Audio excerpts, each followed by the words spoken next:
Aloha, everyone. Thank you for joining us today. I'm just really going to kick us off, and much of the substance is going to come after me from the mayor and other partners like Mike Akane, CEO of HCF, CNHA's president, CEO Kuhio Lewis, our FEMA leadership, and definitely our Red Cross leadership. So the first slide that you see here is perhaps the most important thing that we're talking about today. Today we are announcing a formalized alliance, though we are always an ohana, but this is a formal agreement that we've gone into together to help make sure everyone in Maui is housed, those who have been displaced. So when we say we are talking about the state, Maui County, Hawaii Community Foundation, CNHA, FEMA, and the American Red Cross. And then, of course, we've had so much support from philanthropy as well. You'll see the details of that in subsequent slides. You'll hear us talk about what we hope to achieve, which we will achieve, which is to secure housing units in large numbers by March 1st, 2024. And then we also have some aspirational goals which we intend to meet for July 1st. We're taking this in bites because it's a very large lift to care for those families who have been without stable housing for a significant time. We all know that it is too challenging to continue to live in hotels. We need to get people into stable housing so they can move on with their lives. So this collaborative brings together this hui, as I mentioned. We are at a special place today, Maui Lani. I'm going to let the mayor describe what this place means and why we're here today. Let's go to the next slide. So the issue, over 2,600 people are still in hotels. I should say household units are still in hotels today. They've been in hotels for 5 months. We need more stable options in the next short term so that for 24 months, people can have a settled life while we determine permanent solutions. The hotels have been gracious partners with us and will remain gracious partners. We will still have some hotel relationships, but we have to carry forward our lives. And so the key contributors you're seeing in this hui are going to help solve the problem with resources, with plans, and as we build homes. So now I think it's the time for me to hand the mic over to the mayor, and then he and I will break out some of the additional details. Mayor. Mahalo, Governor Green. Next, it is our combined pleasure to welcome Maui County Mayor Richard Bisson. Aloha, everyone, council members that are here, members of the Lahaina Advisory Team, of course, our partners. First of all, I just want to say today is about collaboration. It's about commitment, and it's about certainty. Those are the things we are trying to achieve through this effort of collaboration. We are here to solidify our shared commitment to our memorandum of understanding that we will be entering into. Our partnership aims to address the immediate housing needs of not only individuals and their families that are currently residing in hotels. This is an ambitious initiative, we understand. This is a bold time for us to extend housing support for up to 2 years, up to 24 months on ours. So the timeline and the transition we're talking about, this commitment, as I talked about, this collaboration, it holds all of us responsible, all of us standing here accountable to deliver on these options over the next several months. And again, with much more detailed plans and, of course, timetable. The objectives is to enhance the availability of resilient and affordable housing. We want to get people into safe, stable, and secure housing. We all want that. To provide support to those affected homeowners, to reinforce the housing infrastructure and the increased resilience that that's going to require, to align our housing solutions with the evolving workforce needs that are obviously being impacted by all of this, and to ensure the stability, as I mentioned, and that security that we all offer to our residents. So, Governor's going to join me now to go over some of the long-term housing details, midterm and long-term housing. Shoot this one up. Yeah. Okay. So, make sure we're on the slide there. This is probably the most detailed slide we're going to have today, although we're going to break out the money numbers here in a moment. Again, mahalo to everyone who's participated in this hui. This has been a lot of heartfelt work and an incredible set of partners in Hawaii Community Foundation, CNHA, in this latest edition, because we've been working closely with Red Cross for quite some time in the county. So some of this success is possible, or has been made possible, because the county council took bold action. And the council and the mayor passed a bill that has given us a pathway to get more people to rent their short-term properties into the long-term. That's really important. You're going to see why. Now look in that first column here in December. In December, we were still at 3,000 plus. These are households, right? That's over 6,000 people were in the short-term hotels, in hotel rooms, really wrestling, because we didn't have enough capacity to have people move into condos and houses. We had, in December, going right down this list, about 160 households in the host family program. Mayor did a great job with that because it's very affordable and it's local people, local money. And then we had these other categories, which were not very robust yet, other places that people could go live. So that was December, and now we're making some good strides. And the mayor is going to kind of break out where we're headed now. And it's really significant changes as you look at now in March. So I just want to talk about why this place was selected today, and I want to thank CNHA for helping to arrange this location and this event.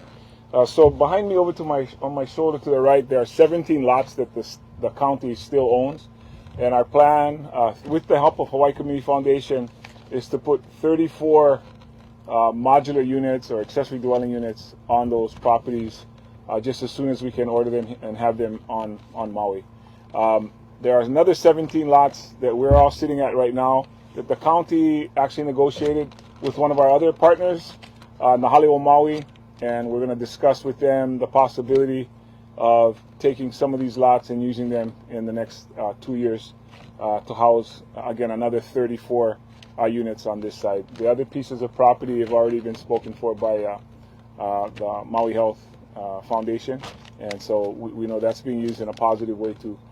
So as far as some of the specifics of those units, you can see the others that we have here, some that are happening right now and some that are soon to happen that we're excited about. For example, residences being cleared, having power, having water, having sewer, and those properties being available for people to return to their homes, those that have obviously been asking for that. So again, some of the other details, add up to about 1,500 of the homes that we're hoping, units. And there's more work to be done, everybody. I just don't want to fool anybody. But there's a lot of positives that are happening now. There's more to come, and we're excited and take questions. I did want to say something. I did want to thank Akaku and the radio stations that are putting this out live right now for us. Appreciate that. Thank you. So as Mayor reflects on that, and then we're going to turn this over to Micah, you can see what he's saying when he says that right now we're making progress and we're now up to 1,459 available spaces for people to go live. In fact, Stewart is sitting in someone's living room right now of the future. Okay, this is going to be a unit, as Mayor pointed out.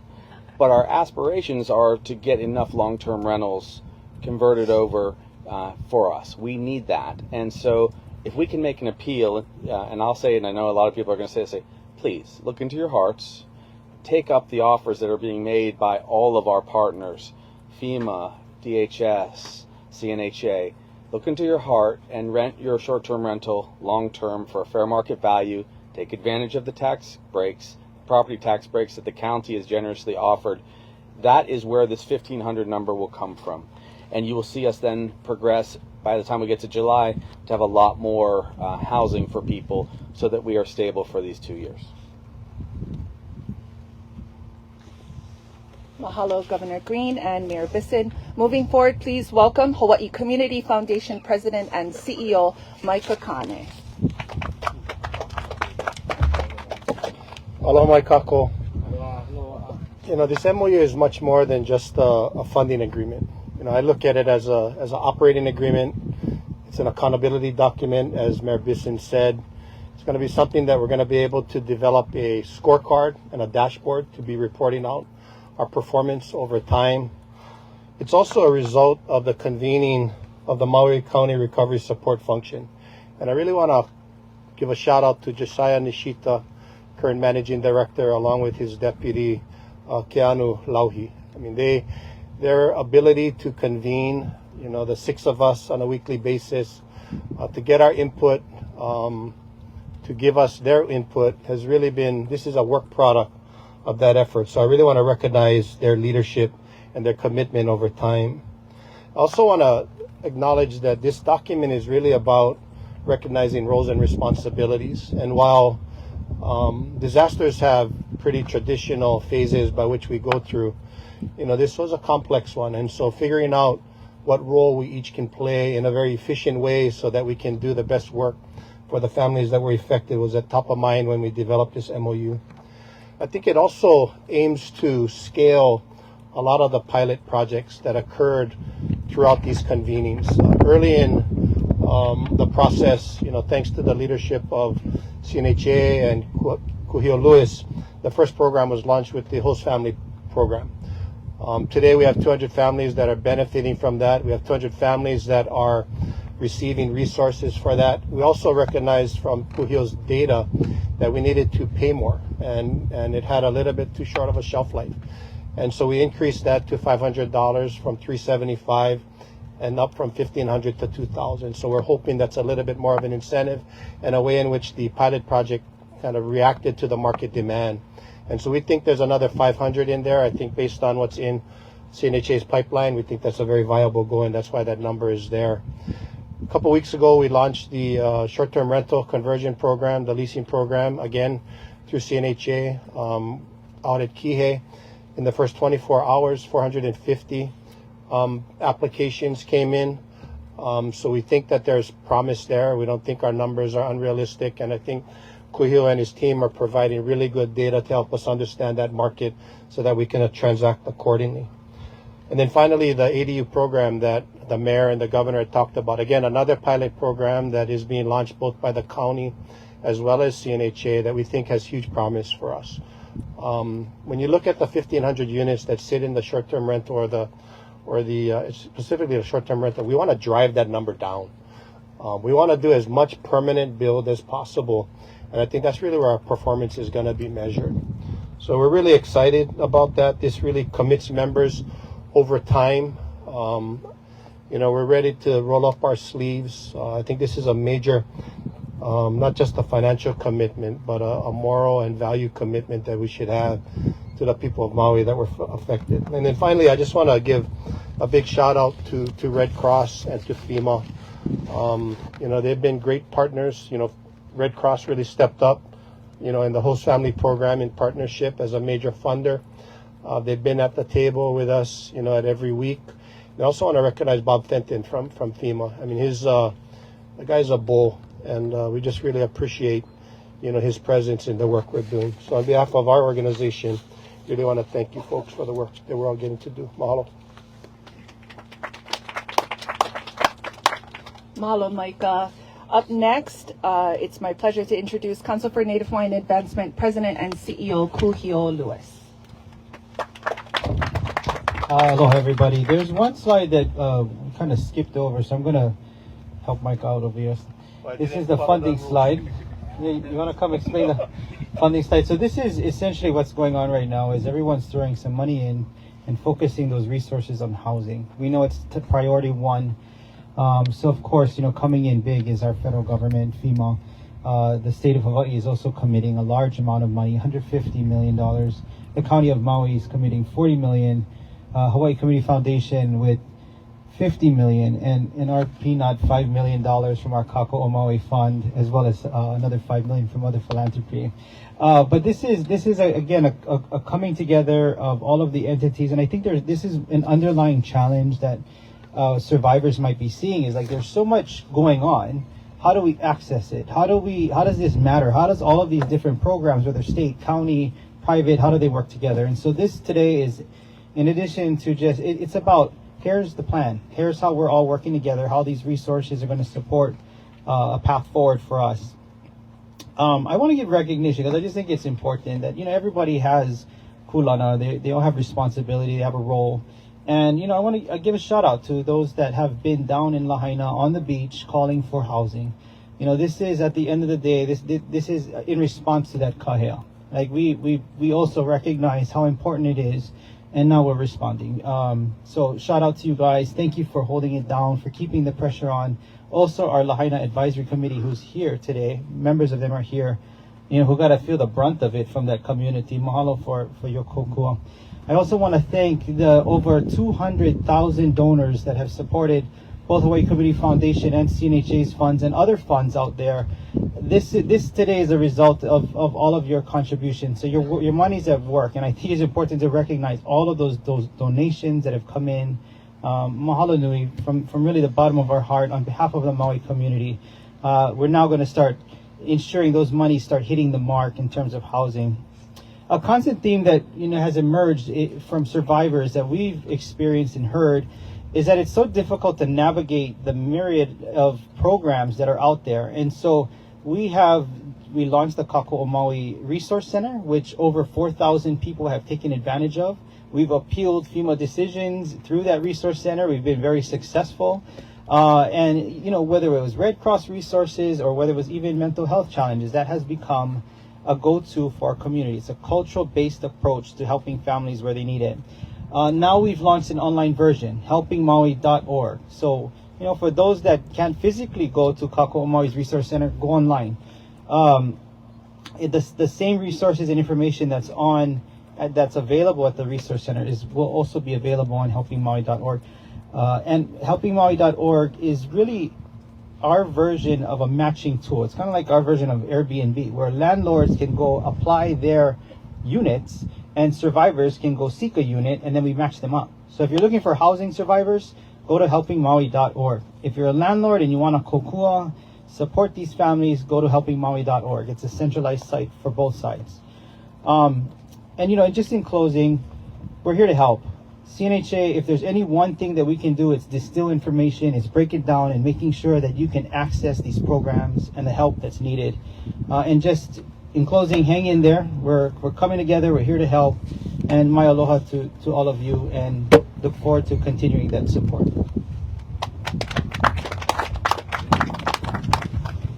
Mahalo Kuhio. Next, please welcome FEMA's Field Coordinating Officer, TJ Dargan. Good afternoon, everybody. I am the Federal Coordinating Officer for this disaster. Regional Administrator Fenton couldn't be here, but he sends his best to you all. I'd like to thank Governor Green, Mayor Bisson, and the people of Hawaii for welcoming us into their lives and guiding our combined efforts towards recovery. Recovery takes a whole community. Due to authority limitations placed on the government, having private sector and nonprofit partners like the Council for Native Hawaiian Advancement is essential to providing additional resources to survivors. FEMA supports the MOU that the state has entered into with CNHA, as this will be critical to our collective partnership in helping those who are displaced, especially the most vulnerable. We applaud the efforts and acknowledge the important role that CNHA and other nonprofits have in providing critical housing resources to survivors. FEMA will continue working closely with state, county, ARC, and CNHA to house and assist survivors on their path to recovery. To date, FEMA has approved more than $41 million in assistance through the Individual and Households Program. $15.7 million has been provided in rental assistance to 3,861 households. Approximately 300 households have received or applied for continued rental assistance. Hopefully through partnerships like this one, this number will increase. Under FEMA's direct housing program, eligible survivors are matched to a suitable unit for up to 18 months. Approximately 1,500 survivors are eligible for direct housing. As of today, we've identified 600 units and are pursuing 1,000 more. If you or someone you know is interested in leasing units to FEMA for the direct lease program, please email mauihousing2024 at fema.dhs.gov. 2,400 households are currently being housed in 33 hotels with the non-congregate sheltering program, and that's a partnership with Red Cross and the state. We estimate $200 million in FEMA reimbursable costs have been put out so far. Our goal is to move these survivors into more safe and secure housing within the next 30 days. We're leveraging the direct housing program, evaluating the need for group sites, and supporting the relationship mentioned today to make this happen. To ensure the needs are met of the most vulnerable survivors, we ask those in hotels to return to their residence as soon as it is safe to do so. We also ask those who have insurance or alternative housing solutions to leverage these resources so help is focused on those who need it the most. While NCS is slated to end on February 10th, 2024, we have received an extension request from the governor.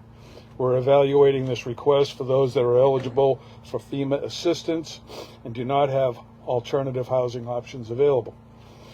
FEMA is committed to ensuring that every eligible survivor receives a solution. As we continue reviewing this request, I want to reiterate that any extension would be for hotels only, as we're actively pursuing condos for survivors in our direct lease program. FEMA is here for the long haul. We will be here to help survivors transition into safe and secure housing, and we'll be here to see Lahaina recover. Thank you.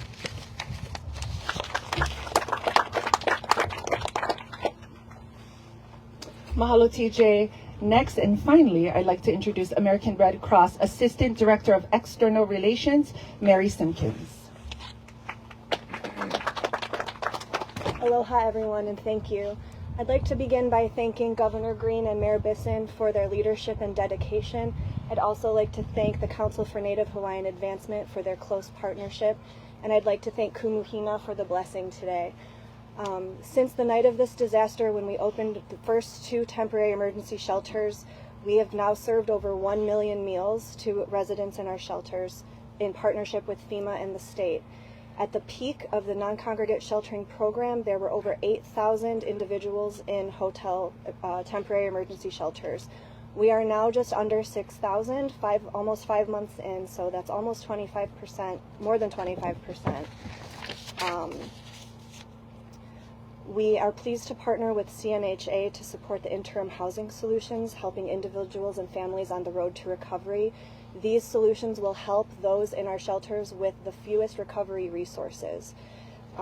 Between the direct financial assistance of immediate assistance, bridge assistance, and shelter resident transition, we have given over $25 million to help our shelter residents on their road to recovery. And I just wanted to say that our slide isn't up, but any questions that you have, please call 1-800-RED-CROSS. You'll be directly connected to a Hawaii helpline. You can also go to redcross.org/HI-help. And I want to give a final thank you to Kuhio for his strategic and thoughtful collaboration on this project. Mahalo, and it's an honor to serve this community.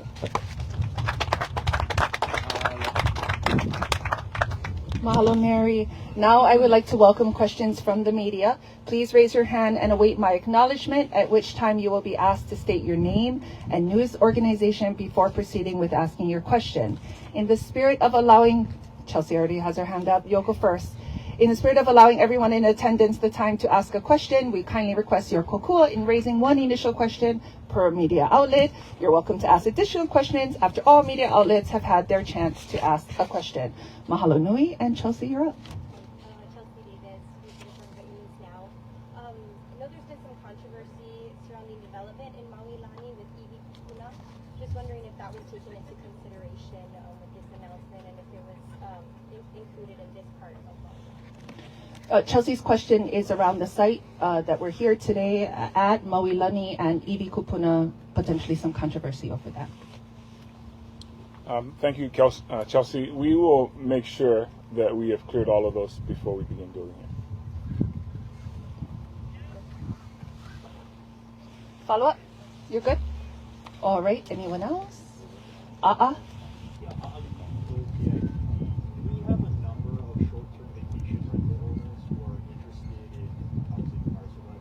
A'a's question is around, do we have a number of interested short-term rental vacation owners who want to participate in the program.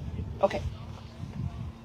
I should probably provide some clarification. There's multiple different initiatives going on. FEMA has their direct lease program, which I believe I heard him say they have about 1,000 units that they're working on negotiating.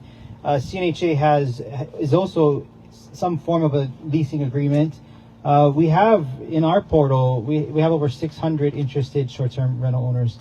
I'm not sure the exact number with the FEMA, but I heard him say 1,000. So it's coming around. So over 1,000 for sure. And just so people remember the complexity of this question. So on the one hand, you have individuals that qualify for the FEMA programs, and so they're handling that population of households. They already have essentially 600, and they're moving on the large number of additional people that have reached out. That's the 1,000 number. And then those who have not qualified for traditional support because they were either displaced in other circumstances, or they were immigrants that weren't citizens, people from the COFA states. Those individuals we all are also going to be supportive of as members of this family, and they are going through the programs that are being spearheaded by COHIO at CNHA and Department of Human Services, and that's why you see some federal dollars and some state and philanthropy dollars, and you have those two tracks. So as of January 2nd, the county's Department of Finance received 50 requests for exemptions. That's just one way to count how many people are converting from long-term to short-term. They're requesting the exemption, but they're given until January 31st to make that request. So we still have time before we can get you a true number. Yeah. I just think I should add that there are, according to the county tax records, there are over 27,000 short-term rentals in Maui County. So there's a lot of rentals that still got to come forward. In our experience, in talking with a lot of them, they're just trying to understand the program better, understand the tax incentive better. And so that's kind of what's underway right now, is we are educating them. We are trying to get them comfortable with the program. So we expect more to come forward.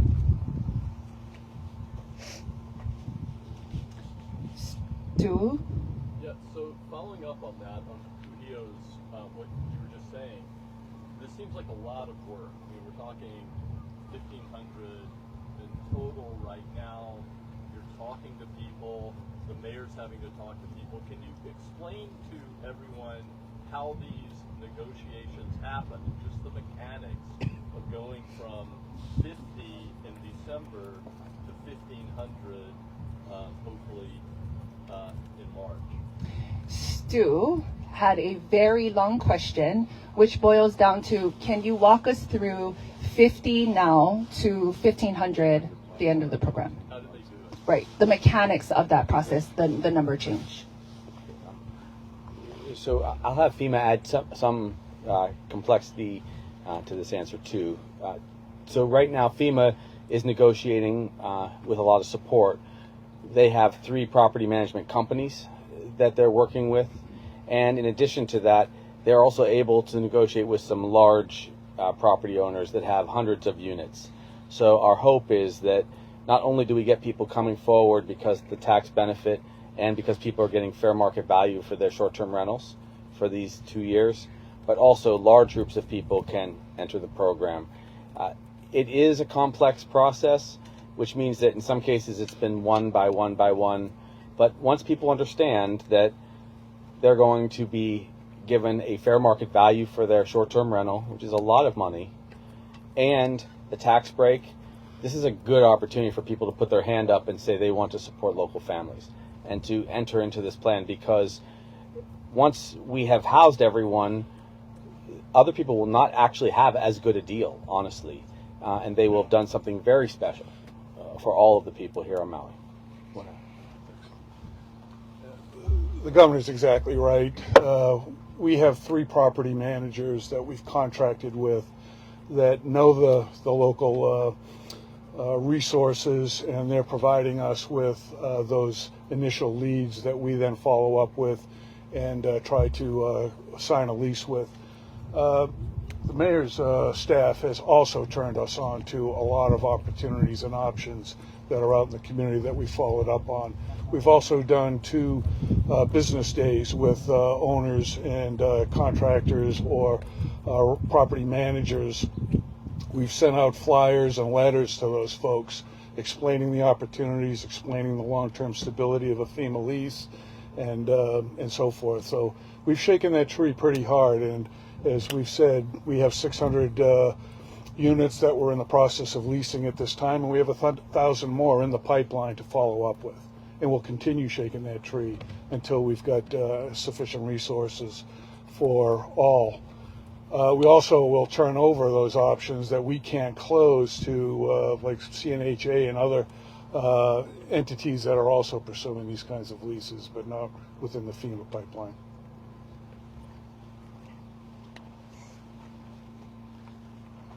Mahalo. Paul?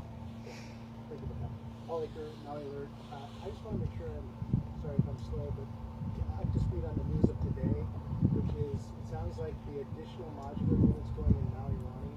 Can we get a timeline and some specifics on what that looks like, please? So, simple question from Paul, which is, can we get a timeline and more detailed specifics on this Maui Lani project? Mahalo.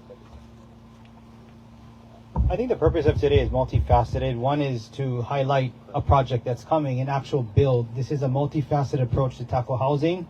This is one of those approaches. We're going to be building houses. The other is short-term rentals. In terms of Maui Lani, we're looking at a 3 to 4 month build to develop on these 17 lots, 34 units. These are modular homes that are prefabricated. They'll be here in the islands, hopefully within the next 8 weeks, and we'll be constructing them. So the hope is that we will be moving families in as soon as 3 or 4 months from today. So the plumbing is all there, the electric's all there? The infrastructure is already in place. These are shovel-ready lots, which is why they were selected as the first set of builds. But of course, earlier we heard comments about archaeological concern. We're going to make sure all of that is clear before anything progresses. But this is the lowest hanging fruit right now, and that's partly why we're here today. How do people get signed up? I mean, who's getting into it? So there's going to be a process. So of course, we're going to probably prioritize those that have families first. But we haven't determined what exactly that criteria is. We'll be working with the county to figure that out. What I can share is this is county land. Hawaii Community Foundation is going to be financially committing to purchasing the units, and CNHA will be helping with the getting the families into the units and managing the property for the next few years. I can add to that. Thank you for that. The other reason is we own this land. This is owned by the county, so we don't have to negotiate with a landowner. I also wanted to share that we've also been identifying lots for accessory dwelling units, vacant lots, similar to this. We've identified over 200 of those, and if we combine them with some of the areas that are not vacant lands, there's about 500. And so we're pursuing that as well. Allison, I do see you, but I'm going to go home rule and give to Wendy first. Wendy Osher with Maui Knowledge Pacific Media Group. I was just wondering if you had a timeline for all the people that have remained in the hotels, when they're going to transition out, and how often they're still moving. Is it monthly? So the question is around the timeline for those still remaining in hotels, the timeline regarding moving them completely out. Right now, our goal is 30 days to move those FEMA-eligible families out of the non-congregate sheltering and into our direct lease program. We also have the possibility of building a group site. That'll take longer if we don't get enough direct lease products, but right now we've got almost 70 families licensed in, and we're doing more and more every week. It's really starting to pick up speed. And let's pull that slide back up again. It's got the okay. There we go. Yeah, if you look at the March 1 date, that's kind of our goal, to have everyone that can possibly be moved from the short-term hotels into all of the other different options, which is why we maintain some hotel rooms. Which hotel rooms are we at? Yes, forgive me. Royal Lahaina and Hagai, which was mentioned earlier by Micah, are still hotels. There are a lot of different types of people in the circumstance of being displaced. Some, of course, are workers at the hotels, single men or women that are there already. Makes some sense. So we're trying to make sure that each family circumstance fits these many options. But the quicker we get people out of the short-term hotels, the sooner they have some normalcy in their life. And also, it's just very difficult to stay in a hotel with that little space. So that's the reason. And let me just say, from a heartfelt space, we would have loved to do this sooner rather than later. It's just a long, complex process to build or to get a major transition from short-term rentals to long-term rentals. Now that the holiday season has passed, is more than time to give every possible option. And we've begun the process in some cases, but as you can see, and you heard before, about 25% of people have been able to be moved from short-term hotels. Thank you. And to address the portion of your question about hotel moves, our next big move is not scheduled until the end of the month, but even that, like all hotel contract deadlines, our national lodging team is actively working to extend those for as long as possible to ensure the stability of our clients. I also want to mention that as individuals and families move out of their temporary emergency shelters, our shelter resident transition teams are standing ready to answer any questions and concerns and treat each individual as an individual and make sure that they're comfortable moving into their next chapter. Thank you. Okay, Allison, I appreciate your aloha, kindness, and most importantly, patience. Go for it. So Allison Schaefer's with the Honolulu Star Advertiser. Earlier, there were a couple of sticks that were discussed to try to get us to the short-term rental conversions that we needed. Among those was a possible moratorium, as well as maybe tax increases for those that weren't participating. What benchmarks would we need to hit in order to, are they still, I guess my question is, are they still on the table? And if so, what benchmarks would we need to hit to avert either one of those, or are those going free regardless? So I think if I could sum up the question, it's around a status update, if you will, on that moratorium and the tax incentive from the county. Well, the tax increases if you don't participate. Tax increases if you don't participate.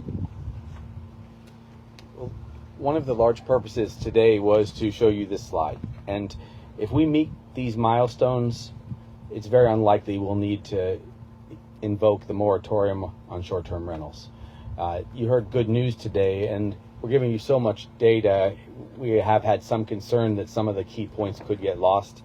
One of the key things that's been shared was the fact that FEMA already has had 600 successful encounters to get people into contracts so that we can get people into long-term rental status, and another 1,000 that are kind of teed up. That alone, if we have great success there, really will meet most of that part of our priority.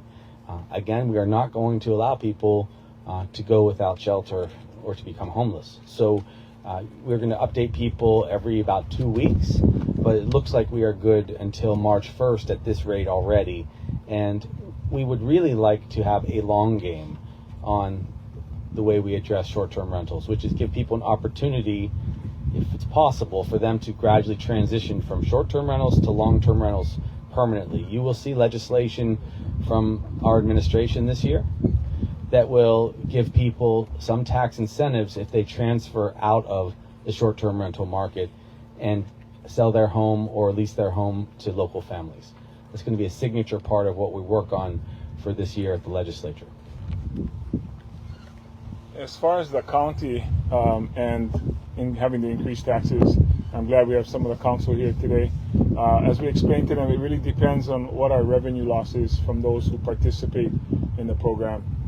You've heard multiple approaches to trying to get people into longer term housing. So it depends on whether or not we needed to use 2,700 short-term rentals to get that to happen. If we don't have to on our end, then that'll impact our loss of revenue. But if a big part of that is ours, I'll be going to the council asking for increase in taxes for all the other units that did not participate, so they can help by making up and shoring up that shortfall. Mayor, do you know how much you're proposing to account for, or would that depend on? No, so it depends. The short-term rentals, the timeshares, and the non-owner occupied homes are taxed at different rates, approximately $5, $8, and $11 per $1,000 that they earn. So if they all come from one of the three, then that'll tell us what our lost revenue is. If they spread out between the three, obviously we got to do more math. But we're gonna, if we lose 20 million, for example, then we're gonna have to raise taxes that equal $20 million or more if it has to go to the recovery. But that's why we can't give you a number right now until we know how many people participated. But you'd be looking to raise taxes just on the short-term rentals that didn't participate to get to No, those three categories that I just talked about. Yeah, that's correct. Yeah, that's correct. Final question will go to Chelsea Davis.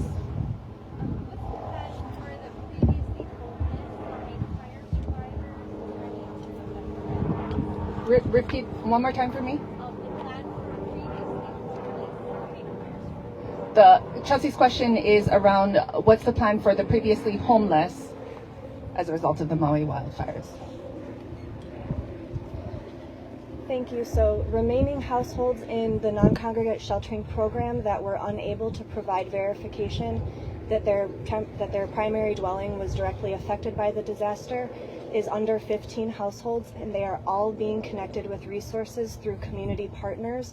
Those efforts are ongoing, and I can't share complete information yet, but the hope is to connect them with temporary housing solutions as well as any medical needs that they might need.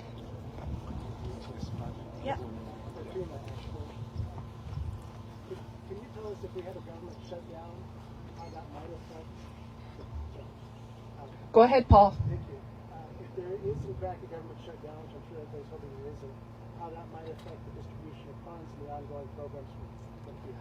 How would a government shutdown impact the distribution of funds? FEMA is funded through what's called the Fund Code 6 line. That is no year money. Congress puts money into that, and if there's a FEMA shutdown, we're still able to keep the staff in the field and provide funds for the individuals and households program. There could potentially be some challenges with public assistance projects being funded, but for the people, for the survivors, there's no change in support.